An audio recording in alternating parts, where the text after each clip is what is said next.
Welcome to today's webinar, Getting the Information and Resources You Need for Childcare Recovery and Stabilization, featuring a Small Business Administration update on relief programs and the most recent changes to the Paycheck Protection Program.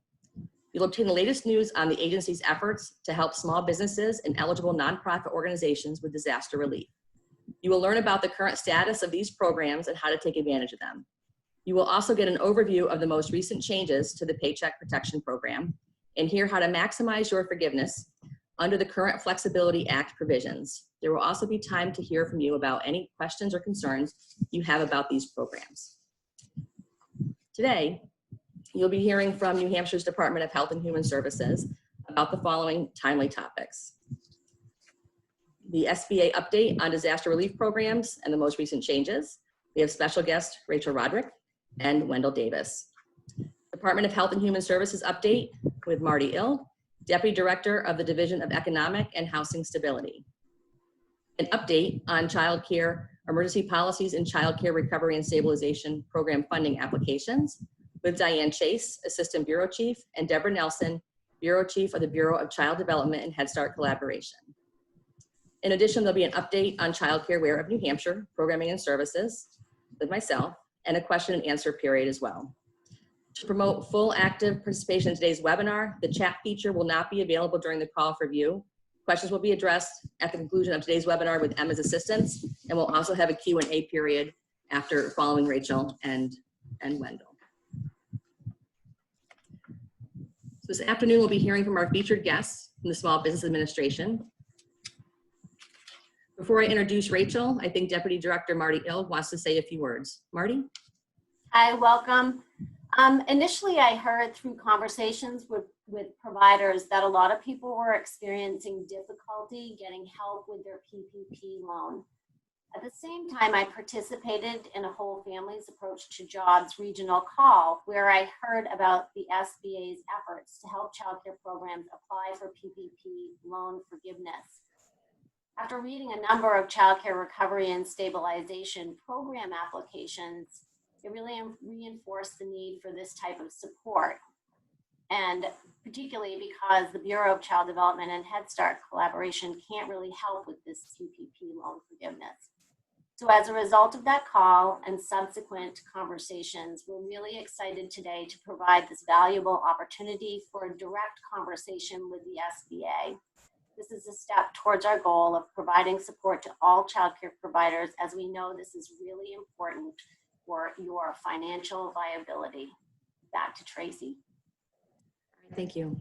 I'm just going to do some bios on Rachel and Wendell, who have joined us. Rachel Roderick has worked for the Small Business Administration in a variety of positions for 31 years, working in the New Hampshire District Office for the past 25 years. She currently serves as the Acting District Director and leads the state's SBA team in delivering the agency's programs to our lending and resources partners to help small business owners start, grow, and expand.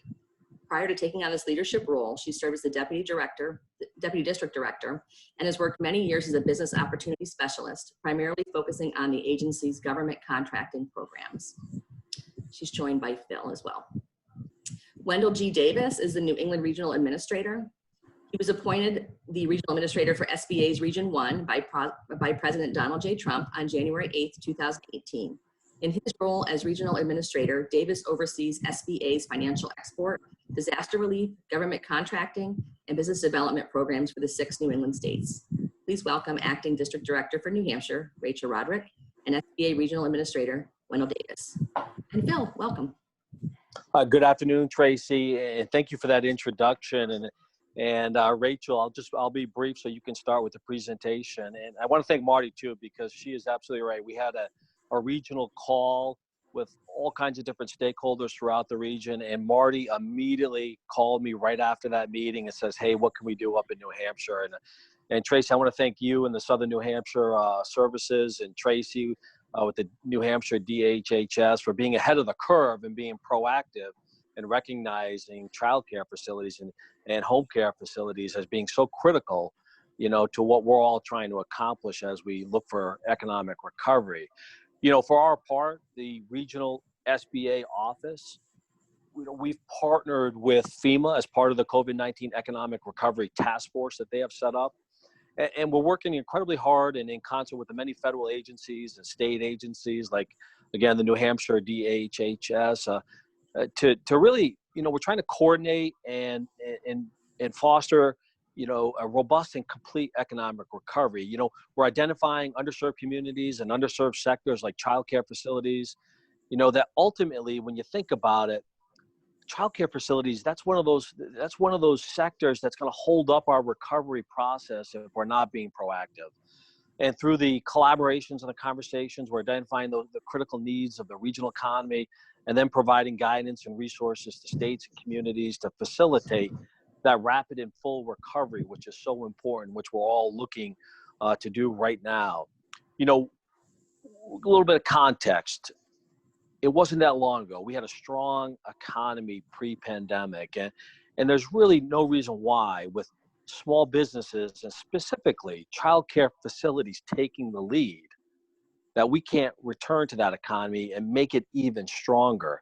And I want to thank you folks for giving us this platform to talk about our products, which we think could be critically important as part of that process. And we hope we can engage as we get more information and new programs come out. We're hoping we can continue this conversation.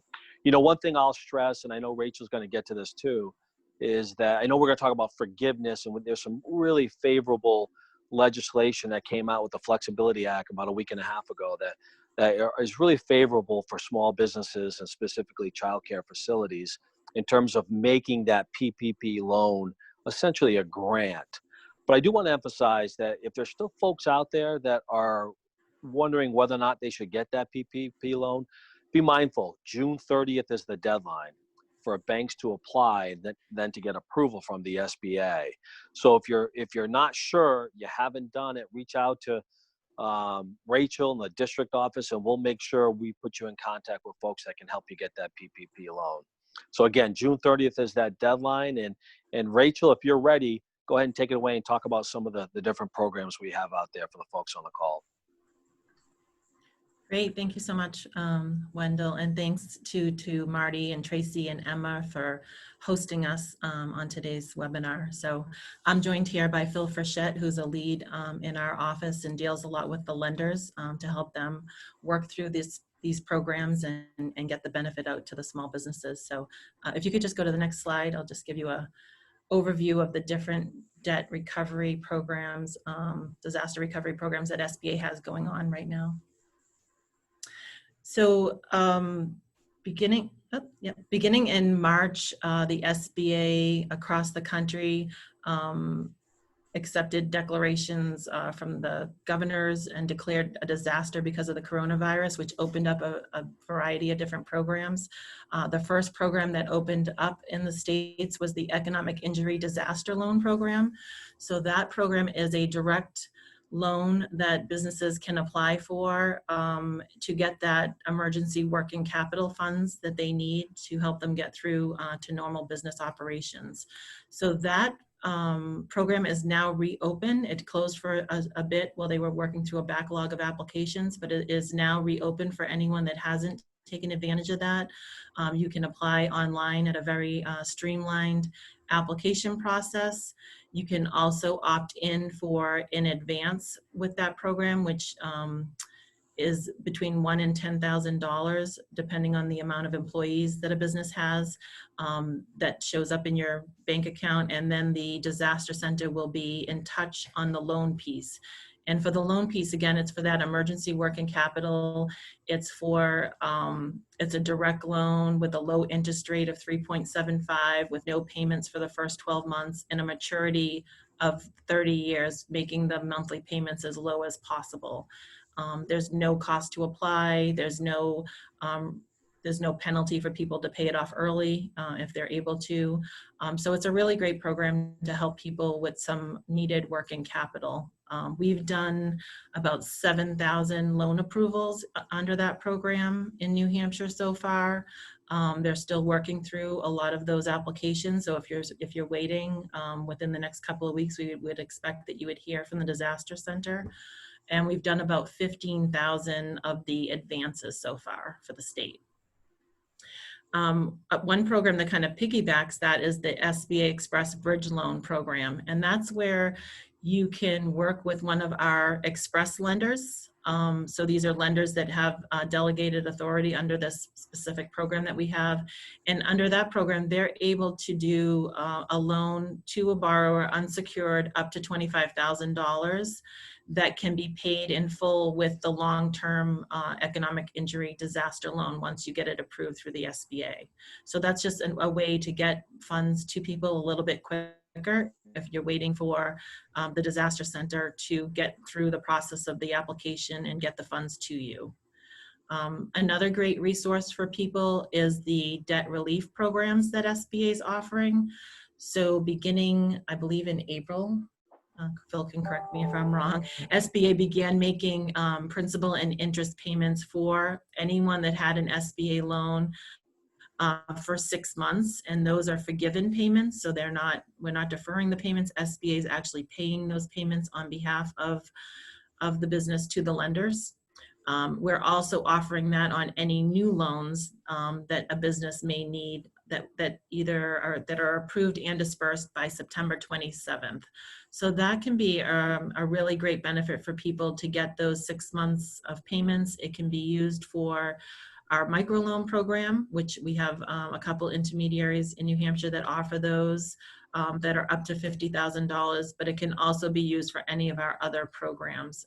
And that can finance anything new if people needed new equipment, or we had some cases where people looked at refinancing existing debt that didn't already have an SBA guarantee, and they were able to do that and structure that on more favorable terms and also get those 6 months of forgiveness payments. So we've seen a lot of businesses really benefit from that assistance as well. And then of course, we're talking about the Paycheck Protection Program.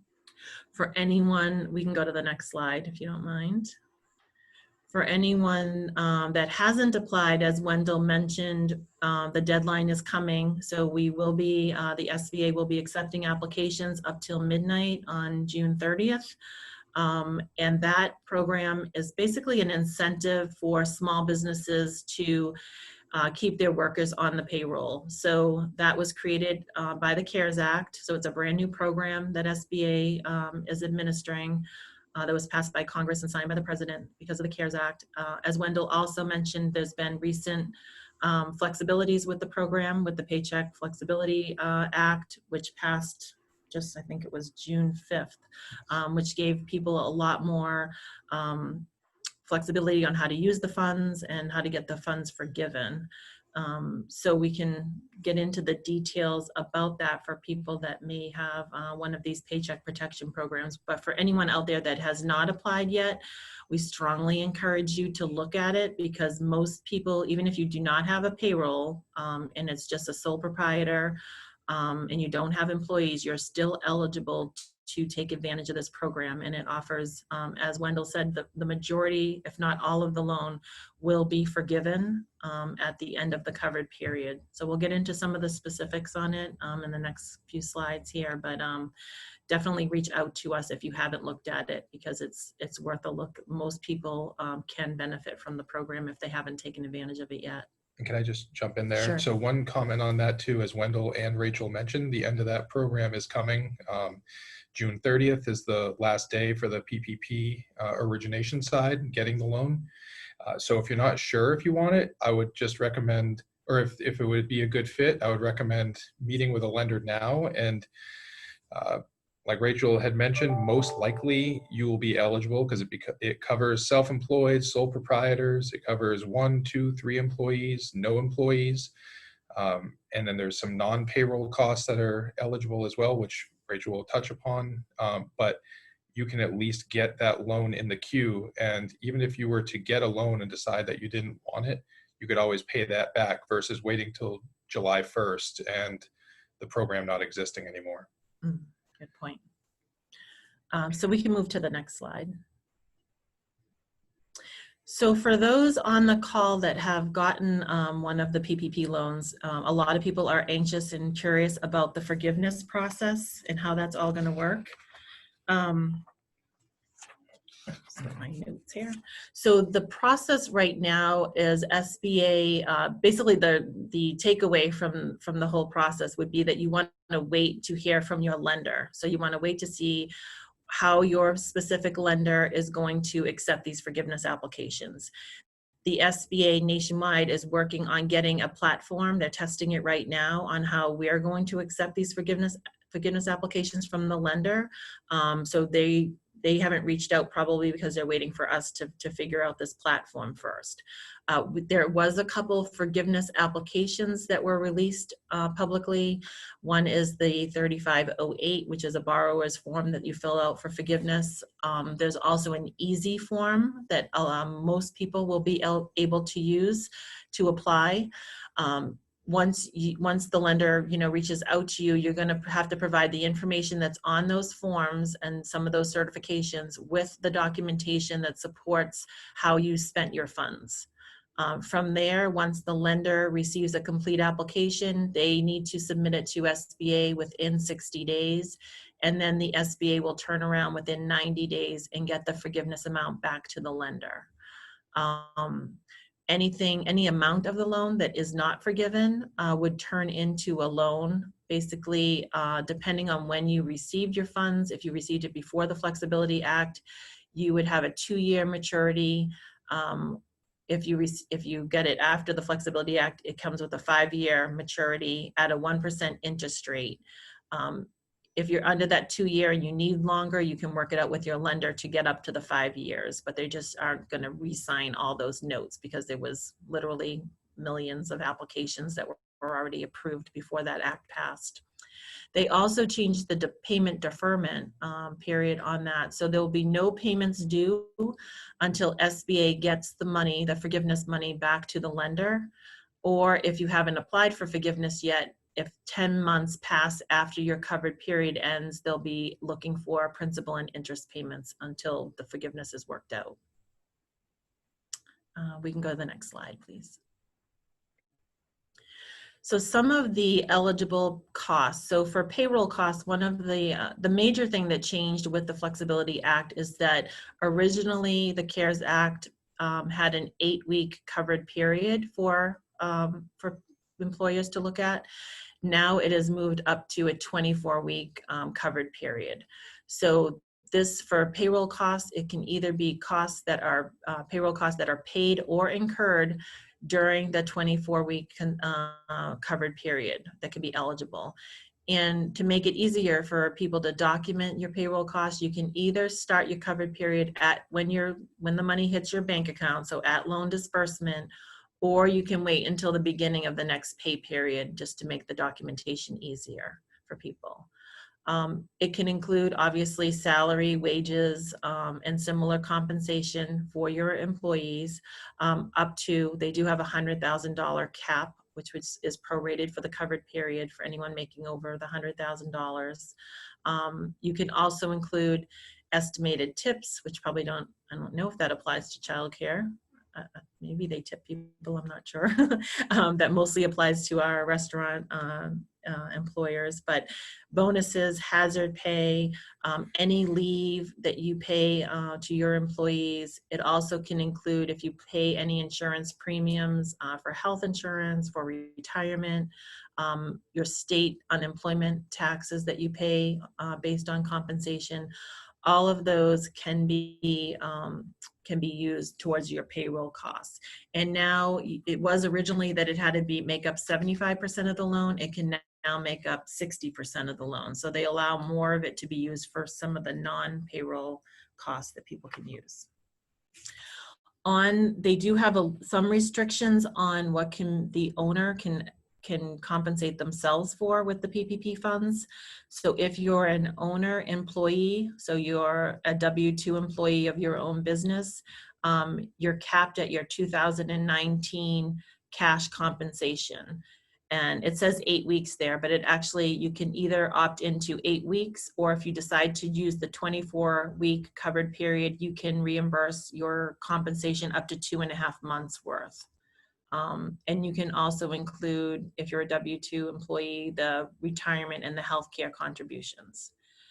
If you are either self-employed or a partner in your own business, again, you can opt for the 8 weeks and do the 8-week portion of your net income. Or if you opt for the 24 weeks, you can do the 2.5 months worth of your self-employment income.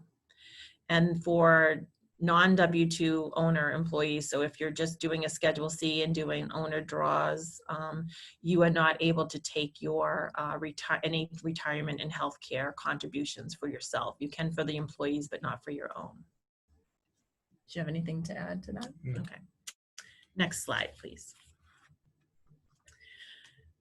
So on the non-payroll costs, this again now moves up to it can be up to a 40% of the forgiveness amount of the loan. So that jumped up from 25% from the original CARES Act to 40. So it gives people a lot more flexibility to pay some of these expenses. It still has to be something that was in place before February 15th. So it can't be any new loans that you're trying to pay, or new services, new leases, or anything like that. They have to have been in place by that February 15th date. But it can include any costs that either were paid or incurred during the covered period. And again, that covered period can be the 24-week period now, not the 8-week period. Some of the costs that they let you include is either interest expense for real or personal property, or rent and lease payments for real and personal property. You can also include utility costs, which can include any transportation as well. Again, it's anything that was either paid or incurred during the covered period. So this would allow people to pay some past things if they were behind on any payments. It would allow that as long as they're paying it after they receive their loan disbursement. But you cannot prepay anything. So you can only, you can pay a payment outside of your covered period, but it has to be for services that happened within that 24-week period. And again, it has to be limited to 40% of the forgiveness amount of the loan.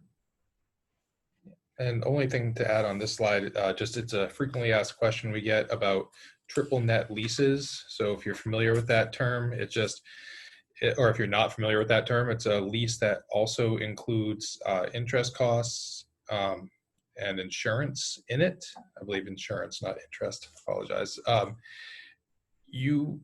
The question around that is the entire lease amount, is that entire rent able to be used in the PPP application and forgiveness application? And that is no. Only the rental portion of that is eligible for PPP.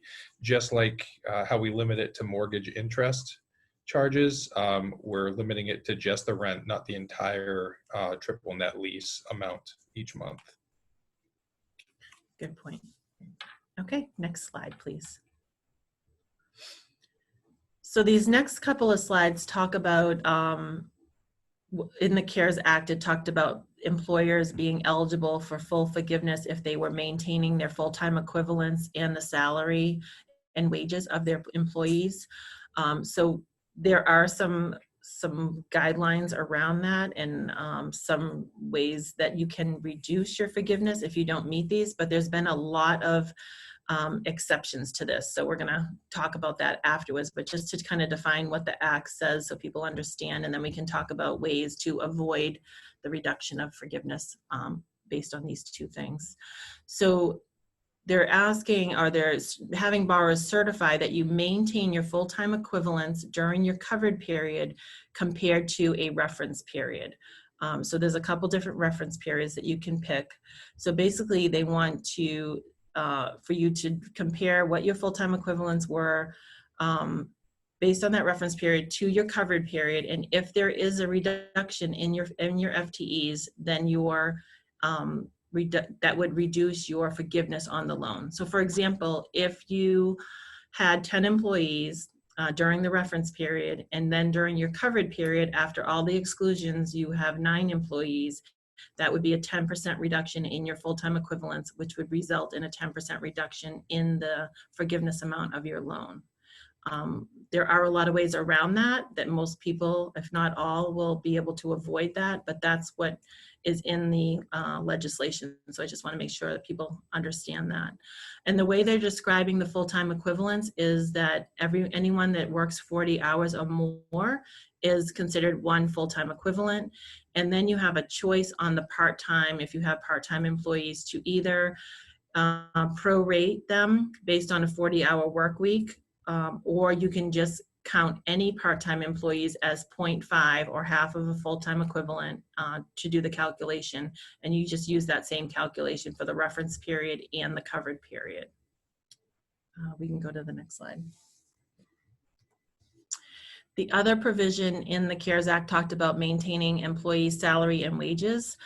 So in this calculation, what they're asking employers to do is to take individually, look at the salaries of your employees and compare what they were for quarter 1 to what they are in the covered period. And they're giving people a little bit of wiggle room there that says if it allows for a 25% reduction before you have any effect on your forgiveness. So if their salary goes down by more than 25%, then that actual dollar amount of the reduced salary would reduce the forgiveness on your forgiveness application. Again, there's a lot of safe harbors that we'll talk about to avoid this, but that's what is in the legislation and how they're calculating that. Next slide. So one of the other great things I think that came up in the Flexibility Act, or that was changed, is the safe harbor date. So originally they had a safe harbor date that said if you rehire and restore the salary and wages of your employees by June 30th or earlier, that you would reduce any forgiveness. You would avoid any reduction in forgiveness. They now move that date to December 31st or earlier, which I think gives people a lot more time to be able to do that and to try to avoid that forgiveness. They also had a provision that came up that said, basically, if you have any existing employees that were unable to return to work for a COVID-related activity, that would also, those people would not be used against you when you're doing your FTE calculation or your salary calculation. So I think there's a lot of ways there. Most people have had restrictions or were affected because of a COVID-related activity, and any changes they had to the FTEs or the salary. So I think as soon as people are able to document that and spend their funds, then they would be eligible for consideration on full forgiveness based on those two certifications that they can make in the application. There's also another provision that says if you're unable to find qualified employees to replace anyone that wasn't able to come back, that can also be a reason that you would not, have that person used in those calculations that would result in that reduction. And just Anything to add? the only thing to just touch upon on this slide is I'm pretty sure most, if not everyone on this call, is going to fall into the category of your lender is reviewing this for approval, not the SBA. The threshold for that is anything greater than $2 million. Any PPP loan greater than $2 million will be going to the SBA for review. And so I bring that up on this slide because any of this documentation, we get a lot of questions at the district office level on, will this satisfy what you're requiring, and really who you're trying to convince for loans under that $2 million threshold, not convince, just show exactly what's going on, is your lender. So they would be the person, your commercial lender would be the person that you would run all of those records by to make sure that they're checking the box. Most likely if the lender had questions, they would email here just to double check. But it's really important that you keep that line of communication open with that lender, especially, I know it's going to be hard to do that because they're going to be busy, but they're the ones that are hopefully going to work with you through this process. If not, we'll mention some other resources, I believe, at the end as well, some of our resource partners. Yeah, and I think with the new EZ form that's out there, and again, wait for your lender before you start filling out any forgiveness forms, but you're basically just going to certify to some of this stuff, and then you're going to have to keep that documentation should anyone need to look at it. I think they are asking people to maintain that for 6 years, just to have that. But a lot of this is going to be based on the good faith of the borrower making those certifications on the application. So another thing to just keep in mind. I think we can go to the next slide. And this just kind of is a repeat of the forgiveness process, just to clarify how it's all going to work. Again, we're going to wait to hear from your lender first, because a lot of the lenders are developing electronic platforms from people, so they may not necessarily be getting these forms that are out there. They might just make it an electronic submission. But if you're curious to see what's on the forms, they are on our website. So you can go to sba.gov/NH for New Hampshire, and you'll see these forms are on there. Most people probably are going to be able to use the EZ form, or the lender's equivalent to that. So you'll be required to get that and potentially pull together the documentation for the lender to review, or at least have that, documented so that you can make those certifications that are on the application. Once you get that to your lender, they will be submitting it to the SBA within 60 days. Again, SBA will get that back to the lender within 90 days. And then any amount of the loan that is not forgiven turns into that loan of either 2 or 5 years at 1%, with no payments due until the SBA gets the money back to the bank. One thing to keep in mind before, I know a lot of people are anxious to start applying for forgiveness, is just to remember that these payroll and the non-payroll costs are for any costs that are paid or incurred during the covered period. So you want to give yourself the time to get through your covered period, and then also to get that documentation to support any expenses that incurred during that, which could be a little bit outside the covered period, before you have all the documents you need to support the full amount of the loan. And then another question that has come up a lot about now that it's moved from 8 to 24 weeks is, do people have to wait to the end of the 24-week period to apply for forgiveness? And you do not have to wait for that whole 24 weeks to expire. It's basically, you want to make sure that you give yourself enough time to spend the money, to spend your loan amount, and to get those documents in place for those expenses that were incurred. And then once you have that in place and the lender opens up their application process, you're free to apply for the forgiveness before. Another point too, on people that are anxious about getting those in quicker than they have to, is that any interest that's accrued during the time you're waiting for that to be paid back to the lender is also an eligible forgiveness expense. So you're not going to be incurring any interest on that loan either. That's going to be part of the forgiveness of the loan application as well. So, Yep. Anything else? Okay, next slide, please. So we alluded to our resource partners a little bit here, but we are very fortunate in New Hampshire to have some great resource partners that we have a relationship with, and SBA has grants with in New Hampshire. And for anyone outside of New Hampshire, these relationships exist in other states as well. In New Hampshire, we have the Small Business Development Center, we have our SCORE mentors, and we have the Center for Women in Enterprise, which is our women's business center. All three of these organizations are doing virtual business advising, and they all offer that one-on-one confidential business advising free of charge. So if anybody is on the call that does not have a relationship with one of our partners, we strongly recommend that you do. You can find all of their contact information on our website. And I'll say it again so we can give our website a plug here, is sba.gov/NH for New Hampshire. They are also really doing a great job in putting together some trainings on all of these programs. We're all committed, our office and all of our partners, on helping people maximize their forgiveness on the PPP loans. So they're bringing in CPAs and attorneys HR professionals to do webinars that are all free of charge, and backing that up with that one-on-one business advising that they're all doing virtually at this point.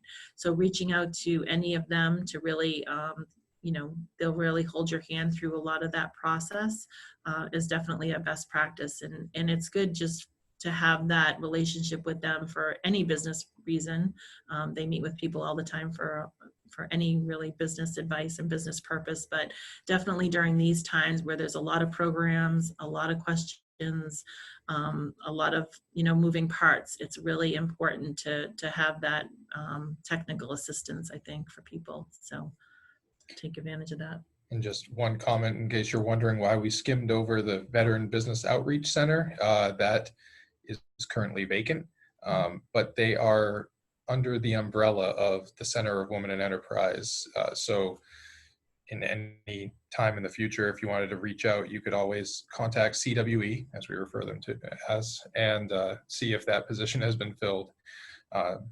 So yeah, we didn't just skim over it because it wasn't important. Yes. True. The other thing I'll mention too is our office is, we were doing daily webinars every morning up until last week. We've switched to weekly webinars. So we're going to be doing an update of any of our programs and anything our office or our partners have going on Wednesday mornings at 9 a.m. going forward. So feel free to call on us on those calls, or you can just reach out to our office if you have any other questions as well. So, next slide, please. All right. I like the graphic there. So we do have a general email box that we all are in throughout the day, where you can ask any questions, or if you need referrals to lenders or partners, we're happy to get you the assistance that you need. And you'll see it on there. It's New Hampshire spelled out _DO at SBA.gov. We also have an email list that you can sign up for on our website. On the bottom right, you can sign up for email updates. And that's really the best place that the first place we go to get any changes or any guidance out to people as quickly as possible. So sign up for those, and we promise not to bother you too much on those. We try to only send out a couple a week, but it's really a great place to see. We try to put on anything that we see going on with our partners, or even through the state or other organizations that are helping businesses through all of this. We try to highlight that so people are aware of all the resources that they have available to them. And next slide.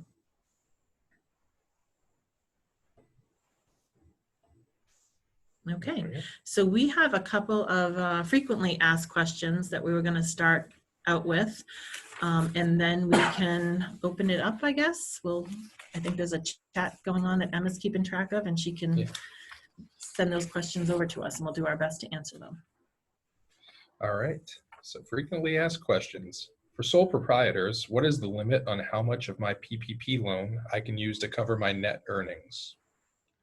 Okay, so this was one of the changes that happened when the covered period moved from the 8 to the 24 weeks, and it gives sole proprietors another option to, it was limited to 8 weeks of your net income. If you opt into the 24 weeks, you can now use up to 2.5 months of your net income based on 2019 wages to reimburse your net income. There is a cap, so for anyone making over $100,000, they do cap that. So for the 8-week period, it would be capped for an individual at $15,385. If you opt for the 2.5 months calculation based on the 24 weeks, you can reimburse your net income by $20,833 for the 24-week period. So up to those amounts. Great. What is the deadline to apply for forgiveness? Okay, so the deadline for people to apply actually is based on the maturity of the loan. So for those that have applied for the PPP before the Flexibility Act, you have up to that 2 years loan maturity. And then for those after the Flexibility Act, you have up to the 5 years to apply. There is a provision in the Flexibility Act that says if 10 months pass after your covered period and you have not applied for forgiveness, that you would have to start making principal and interest payments on the loan. So there is quite a bit of time to get those forgiveness applications in. All right, so just to clarify that, you're saying that I don't have to apply by the end of the 8 or 24-week period? That's right. Okay. I'm clarifying that because a lot of people are panicking because we're getting to the end of the 8-week period, and there is that additional 10 months that Rachel has mentioned a few times now before the loan is deferred, meaning no principal and interest payments are due for that following 10 months after the covered period. And even still after that, you can apply for forgiveness up until the maturity of this loan. So it's very flexible now. All right, when will I know if my loan was forgiven? What happens if a portion is not forgiven? So again, there's no deadline, or there's a very flexible deadline on when people have to apply for forgiveness. But once you get your application to your lender, they have 60 days to get that to the SBA with a recommendation, and then the SBA has 90 days to get that back to the lender. And again, no payments would be due until the earliest as when SBA gets the money back to the lender, and all interest that is accruing is also eligible for forgiveness. So did you ask the second part of that question? I did. I went right into both. Sorry.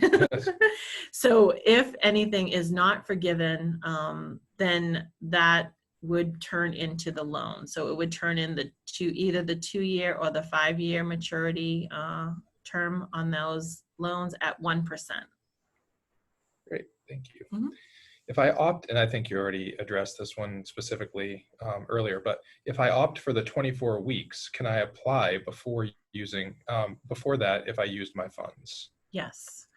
So our recommendation is to, especially with all these new flexibilities, to spend the entire amount of your loan that you've been approved for, and wait until you can document all of your paid and incurred expenses, as well as maximize your forgiveness on the full-time equivalent and the salary calculations, which for most people I think is going to include that safe harbor date. What's the date you can get your employees back to those levels on or before December 31st. Once you can check the boxes on all of those, then you would apply for forgiveness, and it does not have to wait until the 24 weeks expires. Awesome. What payroll costs are not eligible for forgiveness?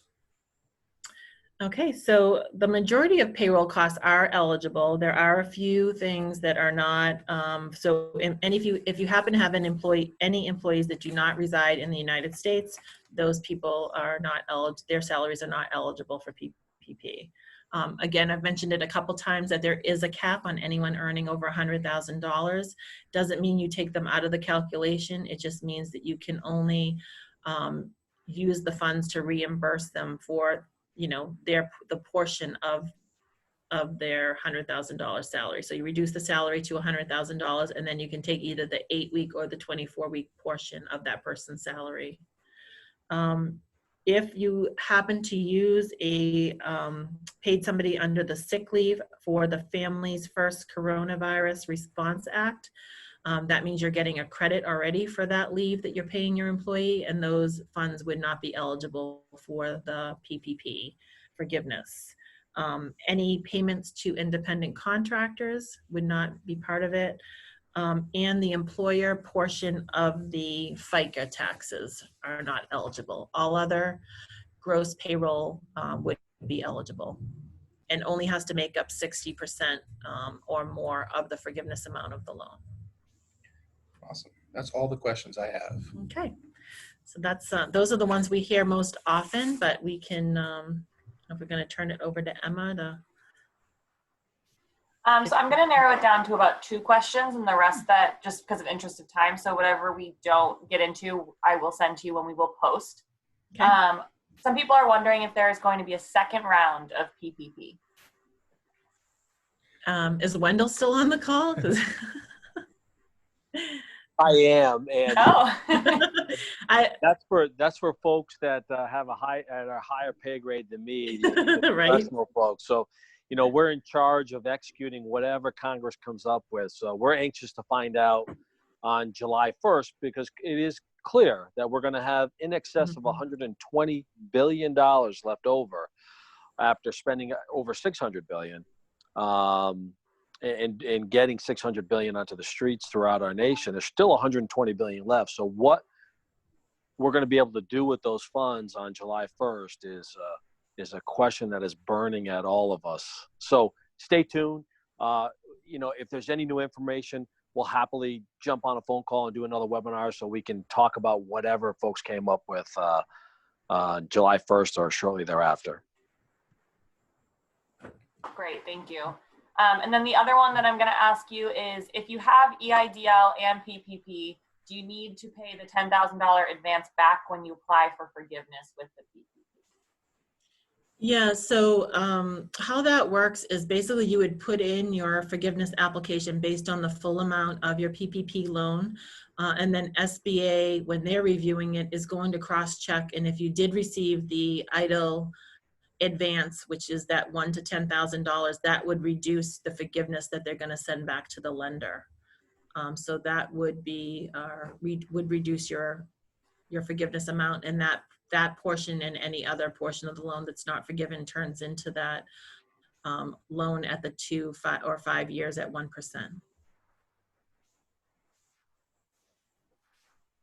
Thank you very much for your answers, and providers, whatever you did not get answered, I will send and get posted for you. Great. All right, great. Thank you very much, Emma. Thanks, Wendell, Rachel, and Phil. It was really informative. If it's possible to get a copy of the FAQs, Phil, that you went over, that would be wonderful. We could post that on the website as well if they're in print form. That'd be great. Our next speaker is Deputy Director Marty Ilg from the Division of Economic and Housing Stability to provide us with an update from the Department of Health and Human Services. Welcome, Marty. Hi.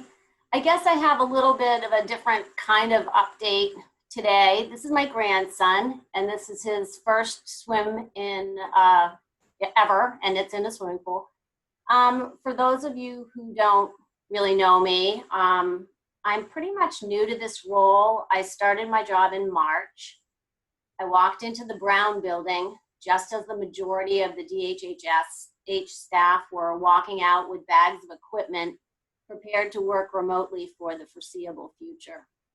Over the next 2 months, it was all COVID all the time. During the first few weeks of the stay-at-home order, I drove to and from work to an empty office building on dark, empty streets, and at the height of the crisis, a quick daily Snapchat of this cute baby was the ray of sunshine in an otherwise cloudy, crazy time. As I watched my grandson progress through typical developmental milestones, I also saw this field progress in a collective ability to communicate their concerns, lift up important issues, and highlight the vulnerability of our sector. I was inspired as I saw you adapt new practices and share your innovation with others, as you worked hard to understand all of the information that was coming at you a million miles an hour. Now that some of the restrictions have relaxed and we work toward a new normal, I hope we all continue to appreciate the rays of sunshine in our lives at home and at work, and that as we continue to respond to an ever-changing world, we continue to use all of the resources at our disposal, maybe look to develop some new ones, and double down on our efforts to create, innovate, partner in service of New Hampshire children and their families. Thanks. I'm going to turn it over to Deborah.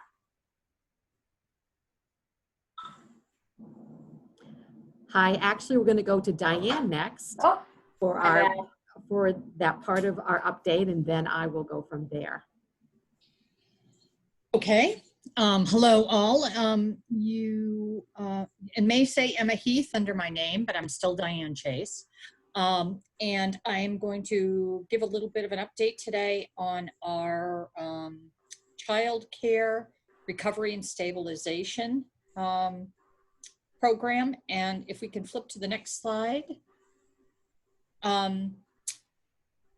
First of all, as you know, many of you, 596 programs applied for this funding program. This is a result of the GOFER, the $25 million that was allocated to childcare through the GOFER CARES Act money. And so very exciting. And I just, first of all, want to say, bravo, give yourself a round of applause for being able to pull off an application in the midst of providing services and try to get programs back together. You all did a wonderful job. I know many of you are still tweaking those financial forms. And one of the things that we want to assure you of right off the bat is that this was unlike a traditional grant program. We're going to continue to work with you to fine tune those applications and get that information in. So we haven't thrown out anybody's application. Nobody was disqualified because they needed to tweak things in an application or they left out a question or things like that. So I hope that gives some people a sense of calm as we're working through this. Right now we're in phase 2 of our recovery and stabilization. And that phase 1, as you recall, was when we had the ECCPs started. That was back in March. We made changes to the Child Care Scholarship Fund. We had some of the programs had the staff incentive funding. Now we've evolved into that phase 2, which is the recovery and stabilization. So just to let you know what's going on at our house right now is that we are in the process of, we have had an overwhelming response, as I said, to the number of applications. And we have gone through, we created county teams, and we went through the applications by county with a county team lead. We've gone through every single application. As I said, we're still accumulating some of the financial information, and we're in the process of making recommendations as to funding. And there'll be more coming out about that. Hopefully all of you got an email from, I think I sent it out of the ECCP email box yesterday. Only had 4 of them returned this time. So that's a great improvement in terms of emails. That just letting you know that our notifications were, our plan is to have them out starting on Monday, the 29th, if not before.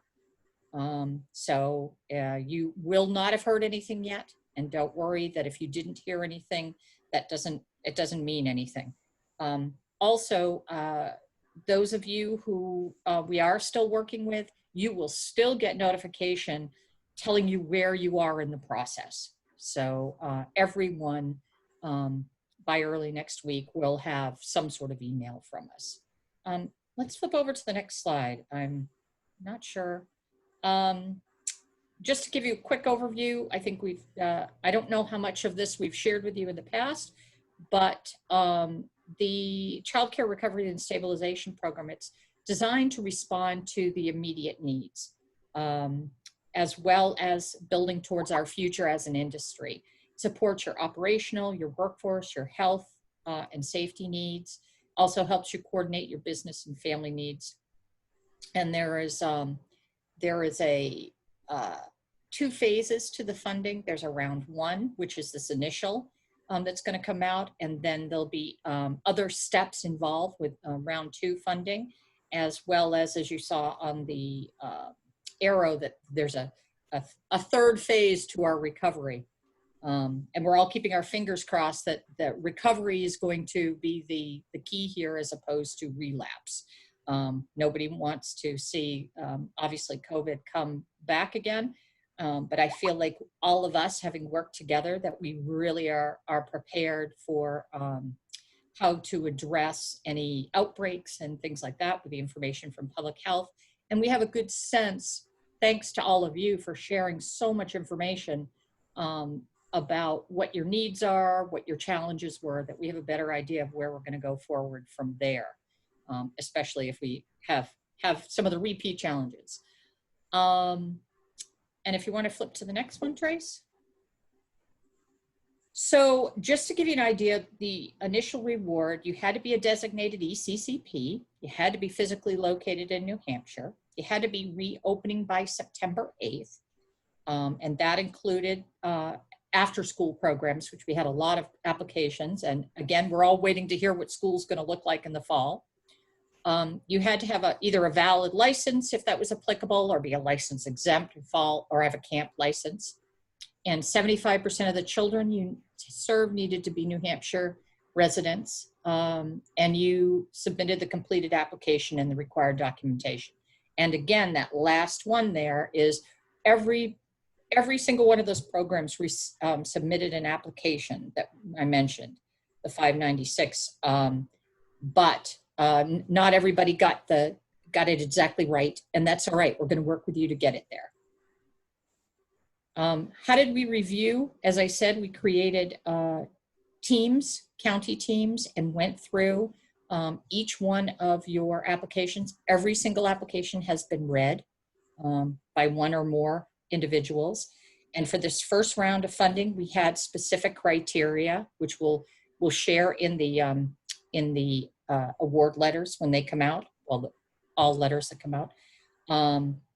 But also we will, in addition, that second round of funding will be focused on what we consider to be that kind of next level of need. So this initial funding, we wanted to make sure that we were responsive. We wanted to make sure that we had a very simple and quick checklist the idea is to get dollars out to you folks so that you can continue your operations, stabilize, and move forward. And then we can continue to look at the bigger needs. Again, I just want to mention, and my colleagues on the phone can concur, the time that all of you took and to share some just amazing stories of the challenges that you've encountered, and really drilling down on the needs that you had were really wonderful. So we've done the reviews. We're at the point where we're waiting for the sign off on that. Internally, we need to get some pieces put together because there's a lot of federal requirements in terms of agreements and letters and that sort of thing. And so as quickly as those come together, we will get those out to you. If you want to flip over to the next one, Trace. The question that people have, I think the number one question is, how quickly will the funds come out? Let's operate sort of backwards. If the notifications are coming out at the beginning of the week, there's an agreement. Once the agreement is signed, it's not an elaborate agreement. And we get those back in, you will have an electronic invoice, which you can turn right around and submit. So the answer to the question is, as quickly as you can get the signed agreement back to us, we can turn around and get that packet to you. Our goal is, or we are assuming that hopefully by I think it's, and help me, Deborah, if I'm incorrect, by the second week of July, finance will be processing checks again. One of the challenges, is that about right? I believe so. Okay, one of the challenges, and just to keep this in mind, is that the end of the state's fiscal year is June 30th. And so our financial team all hunker down to shut that down and then reopen the new fiscal year. So processing checks and that sort of thing gets bumped out a little bit. But we know you need these dollars and we will get them out to you as quickly as possible. We're also going to be dispersing the responsibility for reviewing those invoices and getting them approved and processed among those county teams. And so that will make it happen much faster as well. In terms of the next round, I guess round two of this, the CCRSP funding, let's talk a little bit about those add-ons. Those add-ons are, they encompass things which are additional needs. They'll look at sustainability and stability of programs. They're in addition to, there are funding requests in addition to, or I shouldn't say in addition, as part of what you initially talked about. What we will be doing is reaching out to you personally. You will have a county team member that will reach out to you and talk to you about what you put in your application. Has it changed between when this first round of funding comes out and the second round of funding that'll come out later in the summer? How is your return of your enrollment changed? Working within guidelines, if the guidelines have changed, any of those things. And we'll look at how that impacts your funding. Again, we want to be responsive. We want to make sure that we really understand the challenges that you're facing. And then I think that's an overview really of where we are at this point. Why don't we flip over and see if there's any, I can't remember what the next slide is. I apologize. I've been working on applications today. Okay, so I think you're done, Diane. I'm done. You're done, thank you. And I just wanted to mention, the governor does his press conference, and he's doing one, is it 2 o'clock today, Marty?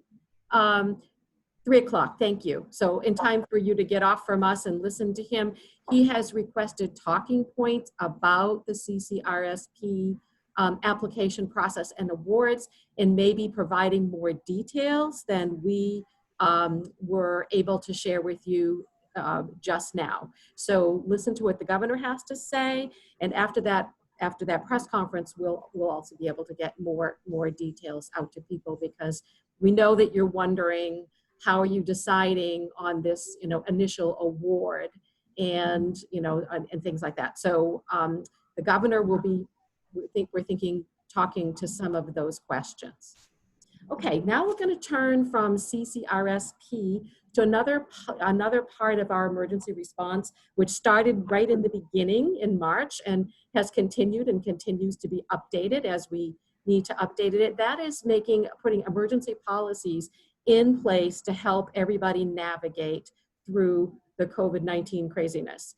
And so we, I keep counting and it keeps shifting, but I think it's about 17 emergency policies that we enacted since March 17th to help smooth the way through COVID, easing deadlines, easing renewals, those kinds of things. So and I have put together a detailed table that I will be posting, that Tracy's group is going to post on Child Care Aware by the end of the day tomorrow, that lists every single one of the emergency policies, when it was in effect, and when the end date is, and any notations that you need to know about. So rather than going through that big long list today, I just want to point out some key things that you'll need to remember. And some of this is information that we shared before. So for example, the emergency child care payment program incentive payments will be ending on June 28th, 2020, as we transition and shift from phase 1 emergency into recovery and sustainability. So, and that, at that point, so the idea was that was just a Band-Aid to get everybody through, and the next phase is shifting, giving you dollars that you've asked for, depending on the criteria, and to be able to use as you tell us you need. Whereas the ECCP incentive payments, we told you this is the amount and this is what it's for. So now, as we transition, you'll be able to use the dollars that you get in your CCRSP award as you asked for. Secondly, child care scholarship program payments that were what we call disaster billing. So we pay just to try to stabilize the system. We know many of you care for children receiving child care scholarship program funds through the Child Care Development Block Grant. And so the disaster billing will also end on June 28th. What we did was we paid you whether you were open or closed and whether the child attended or not. So those payment, and at the child's full service level. So we maximize those dollars for you starting, back in March. And again, those will end on the 28th. So again, as we transition into this phase 2 of funding, if you have told us, or as we go forward and you have emergent needs around supporting children on scholarship, you can bring that information to us as well. And then other things, so family cost share, one of the things we've done for our families is we paid 100% of the family cost share portion of the cost of childcare, which will go through July 5th, and then on July 6th, we're going to move from 100% payments down to 50% payment, and that will go through August 30th. So we extended that. We had to go down in the proportion just because of the expense of it, but wanted to continue supporting our families, and we extended it out to August instead of ending it earlier because of COVID. Other highlights are, and this is for families as well. So those that take care of children in child care scholarship are aware that there's 12-month continuous eligibility for children in child care. And so we're obligated to keep payments coming unless the parent tells us, no, I don't need child care anymore, or the child care closes for some other reason, the child hasn't attended or for what other reason.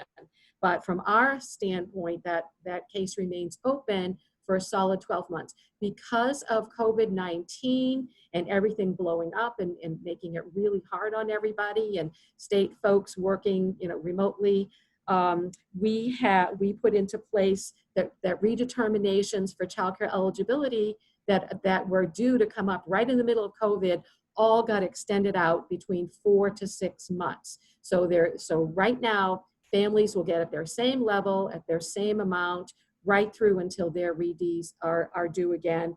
And beginning in August, it will go back to the normal schedule. And then there are a number of other policies that we put in place to try to make your life easier, like your quality payments, quality incentive payments. We just kept right in place whether you were open or closed, and at the level that you were getting pre-COVID. So that's going to stay in place for a while longer. And also training requirements. If you're a new provider or you have new staff, rather than having to have all of your health and safety training done before you enroll, that is extended out. We give you time beyond that to get your training done. So that's just a sort of a high level smattering of policies that are in place. You'll have all of the details with the end dates and some notations. And if after this gets posted, you have any questions, please let me know, or Diane know, or just reach out through Child Care Aware, and we will be sure to answer your questions. So next slide, please. So I only have 2 other small things to share with you today.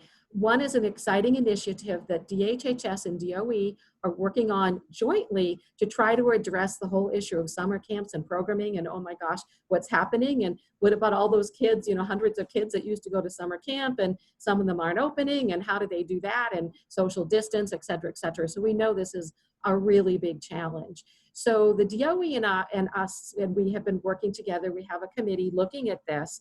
And one of the things that happened recently, just the other day, our Deputy Commissioner of Education did a poll, and there were over 200 educational leaders on the phone with her. They have a monthly call. And she put in a poll asking them, so what would it take for you to open up your schools and let children come back for their summer programs? Because we're hearing schools just weren't interested in opening for any reason, for many reasons, for any reasons, and for many reasons, which was really impacting our, the state's capacity to offer summer programming. And you can see from the poll, this is what they said. The number 1 issue was liability. They were really worried if we open our building and children or staff get sick, we'll be liable. When interestingly, the Deputy Commissioner Brennan said, well, they're not liable, they're covered. So I thought that was interesting. And then the other big areas have to do with COVID-related cleaning and sanitizing, both the supplies as well as the people to do the cleaning. They're worried about those costs. And then you can see there were just a few others, like they're worried about the heat. If it's inside the building, we know how hot school buildings can get in the summer. Although my colleagues pointed out when we looked at this result, hey, this is New Hampshire, we're used to hot schools. That happens even before summer begins. So you can see, you know, that at least this was a first step to be able to begin a dialogue with school officials about what is possible if we work together and leverage our resources. Next slide, please. And so lastly, here are just some high-level points about what we're doing to try to look at this together among Child Care Licensing Unit, our Bureau of Child Development Head Start Collaboration, Comprehensive Family Support Services, DCYF, and the DOE. So we did the DOE Superintendent and Educational Leader poll. We're keeping heat maps up to date on, you know, what's open in summer camps and locations. Trying to look at one stop, can we enroll new providers and get them and, you know, get them able to bill for child care scholarship. Looking at regional coalitions and partnerships, and can they step in and help work with their school officials and summer rec programs to try to make more opportunities available for children and families. And then looking at a regional child care like hub and spoke model to be able to allow for mixed delivery system of child care. So that's pretty much just a high level. We'll keep you posted as we make progress. And if you have any thoughts or ideas about that, please reach out to me or to Marty to let us know what your thoughts about that. And then lastly, I just wanted to make an announcement for our Bureau. So, and many of you know Pam Durkee, who is one of our policy experts who, wait for it, has worked for the Department of Health and Human Services for 42 years. Now, when you see her picture, she looks like she's 25, so we say that she started when she was about 2.5. And I think she's worked in this Bureau for probably 20-something of those years. So she has deep knowledge of policy and everything relative to do with childcare scholarship and childcare in general. So her last day is Tuesday. She's retiring. We're going to miss her terribly. Just wanted you to know she's leaving us, and we'll be having an open position for policy in our Bureau. And that's all I have. Over to you, Tracy. Thank you, Diane and Deborah, for those updates. It's very sad about Pam, but I'm sure she will enjoy her retirement. So now I'll be providing a brief update on services being offered through Southern New Hampshire Services Child Care Aware of New Hampshire. I did, in the same spirit that Marty did, I included a picture of my daughter when she was about 4. So this is done, you know, there's parental supervision here, but it seems pretty seasonal. It's one of my favorite pictures. So I wanted to share that with you.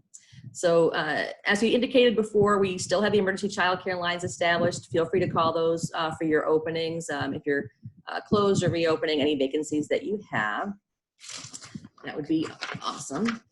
And additionally, we're always constantly updating our website. We do have a couple of new features that we talked about last time we met with the marketing materials on our website. Those include posters and brochures.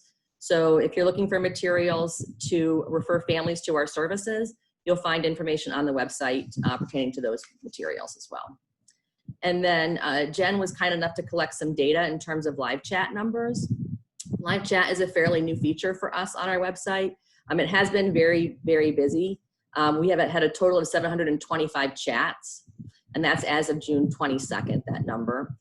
335 chats were conducted between June 1st and June 12th, with that highest day on June 10th, the 65 chats as those applications were coming due. And then in addition, our website is experiencing a high level of traffic. We had 3,022 views on June 4th. May of 2019, we had 6,793 views last May, compared to this May at 28,516 views. So that's just a wee bit more. I think it's about 4 times roughly. So the website's getting a lot of traffic, and I think that's due in part to a lot of the resources that we have now on the site tied to COVID. This picture, this is my son and Logan and my daughter, and they did actually hold hands as they went down to the beach. I didn't have to stage that photo at all, but that was several years ago. But in terms of technical assistance and training, we continue to provide training and technical assistance in addition to resources and support. We are now offering a virtual TA cohort on the environment rating scales. So we've reached out to those programs that have helped us get our staff reliable as coaches, assessors, and anchors on the ERS tools for the ECHRs, the ITRs, the FECHRs. And this work with those programs that we did in the past resulted in about 14 folks becoming reliable in some capacity. So we have 9 anchors, 4 assessors, and 1 coach. 2 of those anchors come from across New Hampshire as well. A Child Care Aware of New Hampshire, now that we have the support staff and training and TA specialists, we're looking to work with programs in this virtual TA cohort capacity to become familiar with the ERS tools. This cohort opportunity was opened up this week to other programs in the state to consider participating in, and an info session was held last night with approximately 20 people in attendance. So we'll be taking those intent to participate forms, and then we are hoping to work with 8 to 12 programs on ERS tools over the next 16 weeks through that virtual format. We continue to provide our social media presence through Facebook. We've definitely increased our likeage by 150 since COVID began. We have our Early Childhood Leadership closed Facebook group. That's also grown by over 150 members. And we established a closed group specific to directors and owners. This week, we unveiled some mini videos from a collection referred to as Voices from the Field. If you haven't seen this, I encourage you to. They are, in a word, well, I think they're just awesome. A big thanks to Mimi O'Connor from Elliott Child Care Center in Manchester for sharing what her program has done with face masks. Emily Flanagan from Creative Imaginations in Brookline sharing what her program has done for drop-off. Libby Brunette from Applewood Learning Center in Londonderry for providing information on their family survey and group size. And Sue Seeley from Seeley Gang in Rochester for showing us what she's done to assist in social distancing in our family child care program. We also have another video that's going to be coming out with Tara Parati. That'll be very informative as well, so look for that. We have compilation videos coming out as well that will have programs of photos of programs in action. So to be forward thinking and for planning purposes, we have had to make some decisions to get our next program year, which we consider September to June, kind of established. And as a team, we have decided on a few things that I wanted to share with you. A great deal of these are tied to our state status, but also where we felt your needs would be best met for the distant future. We will, of course, adapt as needed. First, we will be offering professional development for that program year virtually. Thus, all evening trainings will be held online through Zoom. We will be creating more substantial policies and procedures regarding this as we continue to use this format, and have been finding it has helped us reach programs throughout the state and individuals who may have been limited to professional development in general due to distance, childcare, or for other reasons. We are exploring the possibilities of an e-conferencing and hope to have plans solidified for this fall on how we'll be offering some of our full day training opportunities. Donna is busy working on this and has been talking to across New Hampshire with Kathy Hazelton as well on possible collaborations. We are finding that some of the sites that we used in the past, they're not open. They're not planning on being open in the fall. So we have had to make some adaptations. We will be adapting our EC leadership collaboratives to focused collaboratives, similarly to what we've done with the pyramid model where we offer a collaborative with this focused topic. We will be offering a collaborative specific for infants and toddlers. So that's for infant and toddler educators and support staff. We will be offering a collaborative specific to classroom teachers. We will maintain our family child care networking collaborative, a collaborative for Montessori programs, one specific to the North Country programs, and one for business administrators. Additionally, we will be offering another communities of practice on strengthening business practices and one on Mind in the Making. We will be minimizing our professional development offerings in July and August. Thus, our early childhood collaboratives will not be held. We are going to be providing what we call a summer sneak peek into what we have planned and what updates we have as a program once a month in July and August with the New Hampshire Child Care Aware leadership team. Our program survey typically comes out in March each year. This was pushed back due to work being done that was pressing in light of our times. We'll be putting out the survey in July to obtain feedback from the field on our services and to help us establish our future planning. It's really important to us that we know what your needs are and what your thoughts are regarding our program services, as your input really helps shape what we do, and it's invaluable. So be on the lookout for that. And then we will continue to update our services during this time as things evolve, and we'll continue to support you with the resources and information you need to continue providing care to children and families. So that's essentially my update. And then next, we're going to be moving on to any other questions and people have with Emma. Thank you, Tracy.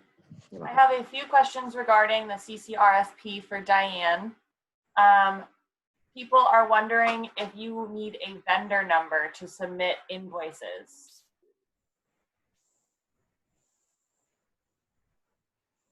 Is she frozen? She looks frozen. Deborah, think can you do it? Yeah, I think she's frozen. If she's frozen, I can answer yes. You'll need a vendor number to get payments from the state. If they have applied for one but have not heard back, should they email ECCP, or what is your suggestion? I would check back with the state, I forget which state department, that issues those, because we're not, so having a vendor number is what, is able to trigger the payment. So you will need that. Usually it doesn't take a long time. I've heard it take a couple of days to a week, but, I would check back and make sure that, where you submitted your application, that they have it, they're processing it, and, that they know that you're waiting for it because you want to invoice the state. And in addition, Diane, you froze again. And I wish I knew what in addition you were going to say. Right. While she is coming back, someone else just popped up and is asking if you already have a vendor number from being an ECCP, do you need a new one? Nope, you're good. Just one vendor number that just links the payment to your business. Okay.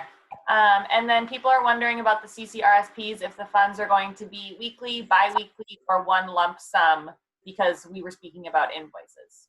Right. So right now the plan is, and we need it approved through the Gopher committee, is that so the initial upfront funding will be in two payments. One, immediately when you invoice us after you get your award letter, and then the second one 2 weeks after that. So bi-weekly, you'll be able to invoice for the balance. And then as we move forward and we look at the add-ons in round 2, those will be bi-weekly.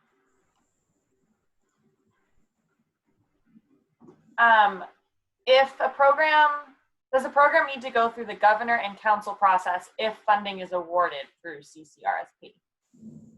No. I like that, nice and easy. Questions about Bureau emergency policies. Do the disaster billing payments become credit to the child's future charges, or does it go directly to the center? Could you repeat that question, please, Emma? Do the disaster billing payments become credit to the child's future charges, or does it go directly to the center? Where does the disaster billing go, Deborah? Oh, disaster billing, not the ECCP incentives. No, this is for disaster billing now. Okay. Oh, disaster billing. Oh, so disaster billing goes to the vendor. yeah, it's billed just like your regular Child care scholarship payment. Yeah, it just happens to be tabbed as disaster funding. I have one more for CCRSP. How will the grant play part in taxes? You will receive, they are taxable, and you'll receive a 1099 from the state of New Hampshire for whatever your grant or your award amount is. So I'm glad you asked that question, because it reminds us that you need to account for that, pre-tax. So based on your amount, you may be, accountable for a certain amount of that for taxes, and you may want to think about setting a little bit aside for that, so you're not caught at the end of the year. And that is it. All right, great. I'm going to wrap it up by thanking all of our speakers today. A special thank you to Rachel Roderick and Wendell Davis and Phil Frechette for sharing your afternoon with us to provide us with information on the Small Business Administration, all of the updates, and for responding to questions. To close, we'd like to remind you to complete the session evaluation survey. This is included in your initial registration email for this webinar. This recording will be posted on the nh.childcareware.org website under a page entitled Recovery and Stabilization under our COVID-19 tab. This page will be populated and up within 1 business day. Those of you that had sound issues earlier, just go into the webinar. You should be able to hear everything there that you might have missed due to some kind of sound interference. And if you are on the webinar and are not an early childhood provider and are not within the New Hampshire Professional Registry, you can request documentation of your participation by emailing Donna Lake at ccrrtraining@snhs.org. As I indicated earlier, these webinars are being conducted every other week on Thursdays, beginning at 12:30 p.m. through to August 20th. Registration information for the webinar series is available through the New Hampshire Professional Registry, and a flyer regarding this series is posted on the Child Care Aware of New Hampshire website on the front page slider. Our next session is being provided on July 9th from 12:30 to 2 o'clock p.m. Registration is available for all sessions now. As we leave you this afternoon, we hope this webinar session and our upcoming sessions will enable you to obtain the information and resources you need to continue the wonderful work that you do to support families, children, and the state of New Hampshire. We hope you enjoy your 4th of July with your friends and families. Be safe and well. And thank you for your time and interest today, and enjoy the remainder of your afternoon. Thank you. Thank you, everyone.